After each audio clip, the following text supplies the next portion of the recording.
ကဲအာဆင်နယ်အမာခင်ကြီးကိုမရမတွေအိမ်ကွင်းကလစ်စာကချုံပင်ရဲ့လာဗ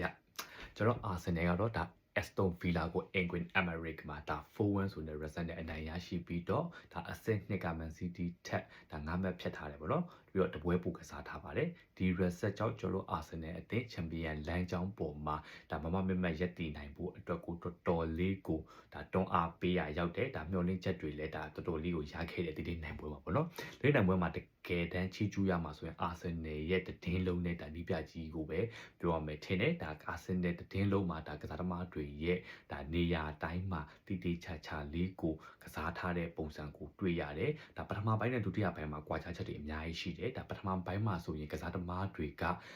ကဒါအဆုံဗီလာကိုဒါနည်းနည်းရှိနေတဲ့ပုံစံကိုလည်းတွေ့ရတယ်ပြီးတော့နောက်တစ်ခုကအဆုံဗီလာရဲ့ကွင်းလယ်နဲ့အာဆင်နယ်နဲ့ကွင်းလယ်ကတိတ်မရိပ်အနေထားမှာရှိကြဖြစ်တဲ့အတွက်ကြောင့်အာဆင်နယ်အသင်းဒါလုံတိုင်းလုံချင်တိုင်းလုံခွင့်မရခဲ့ဘူးနောက်တစ်ခုကအာဆင်နယ်အသင်းမှာဒါတိုက်စစ်ကအဆင်ပြေနေပြီမဲ့ဒါကွင်းလေမှာအာဆင်နယ်ကနောက်ပိုင်းပွဲတွေမှာကြုံတွေ့ရတဲ့အတိုင်းပဲကွင်းလေကဒါအဆင်မပြေခဲ့ရင်အာဆင်နယ်ကဂိုးရဖို့အတွက်တော်တော်လေးခက်ခဲနိုင်တဲ့အနေအထားကိုတွေ့ရတယ်ဒီနေ့မှာအဲ့ဒီတွေးဆုံချက်ကြီးကိုဒုတိယပိုင်းရဲ့ကစားပုံမှာလုံးဝကြီးကိုပြောင်းလဲခဲ့တယ်ပေါ့နော်ကံကောင်းတာကကျွန်တော်အာဆင်နယ်အသင်းကတစ်ဖက်အသင်းဒါကစားတဲ့မှာကွင်းလေကစားတဲ့မှာအိုနာနာလဲလိုက်တဲ့အချိန်မှာတဲ့ကန်ကောင်းထပ်ပြီးကန်ကောင်းသွားတာအာဆင်နယ်အသင်းရဲ့ပထမဆုံးဂိုးကလည်းပွဲစ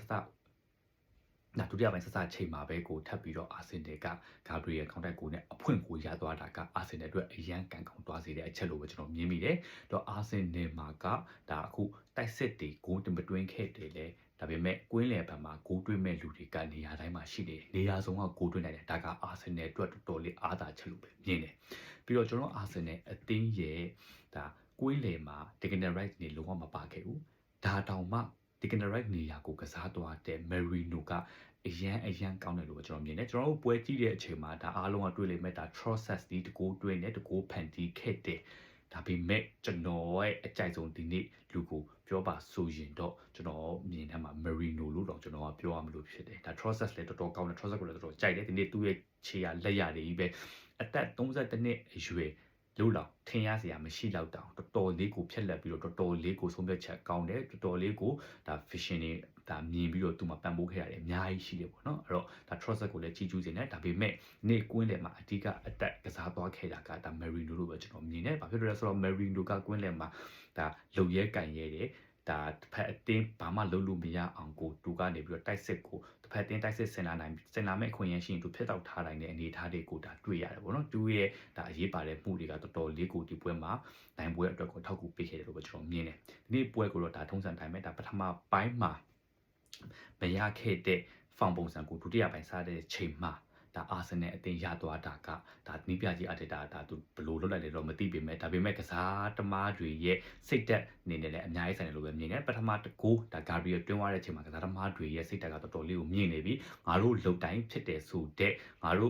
့လုံတိုင်းဖြစ်တယ်ဆိုတဲ့ movement ကြီးရပြီးတော့ဒါလှုပ်ချင်တိုင်းလှုပ်တဲ့ဟာကတကယ်တမ်းဖြစ်ပျက်သွားတဲ့အခါမှာရလာတဲ့ result တွေအတိုင်းပဲပေါ့နော်ဒါ4-1ဆိုတဲ့ဟာကတော်လေးကိုချိုးပိန်တယ်တကယ်တမ်းပြောရမယ်ဆိုရင်4-0ဆိုတာနဲ့ပြီးရမှာပေါ့နော်ဒါပေမဲ့ပြီးခံဒီလေးမှာတကူပြန်ပေးလိုက်ရတော့ဒါစိတ်မကောင်းဘူးဒါအာဆင်နယ်ကနောက်ပိုင်းပွဲစဉ်တွေမှာဒါပွဲတိုင်းလိုတကူပြန်ပေးနေရတာပေးရတဲ့ဂိုးတွေဒီလည်းခုနပြောသလိုဘာမှမဟုတ်တဲ့ဟာတွေအာဆင်နယ်ရဲ့ဒါလက်ဟာနေမှုတွေနောက်ဆုံး Brighton နဲ့ပွဲလိုပဲကြီးဒါအခုပွဲလိုပဲကြီးဒါပြီးနေပြီအားလုံးကကိုပေးကြလဲဘလို့အေးအေးဆေးသွားမယ်ဟာကိုဒါဟိုနောက်ကိုပြန်ပေးပြီးတော့ချိန်ပြန်ဆွဲနေတယ်အဲ့လိုမျိုးအချိန်တွေကြောင့်ပြန်ပေးလိုက်ရတာဖြစ်တဲ့အတွက်ကြောင့်အာဆင်နယ်ဒါကိုဒါနည်းနည်းလေးဒီဘက်ကြီးအတ္တနဲ့ဒါကစားသမားတွေဒါနည်းနည်းလေးဒါပြုပြင်ရမယ်လို့ပဲမြင်မိတယ်။ဘာပြောဒီနေ့ပွဲရဲ့ဒါကလပ်စားတော့တော်တော်လေးကိုကောင်းတယ်။ဂါဘရီယယ်ဒီနေ့ပွဲမှာပြန်ပါလာနိုင်တယ်။ဂိုးတွင်းသွားတယ်။ကဲဇွန်ဘီမန်ဒ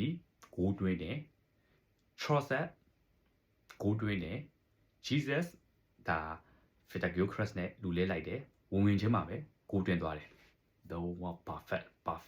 Arsenal ရဲ့ကဏ္ဍတွေပောက်ကွဲချက်ဆိုတာဒီနေ့လုံးဝ share ပဲဒီနေ့ရဲ့ movement ဒုတိယပိုင်း movement ကြီးကတကယ်ကျွန်တော်အရင်ကဘာကိုပြန်ခံစားလိုက်ရလဲဆိုတော့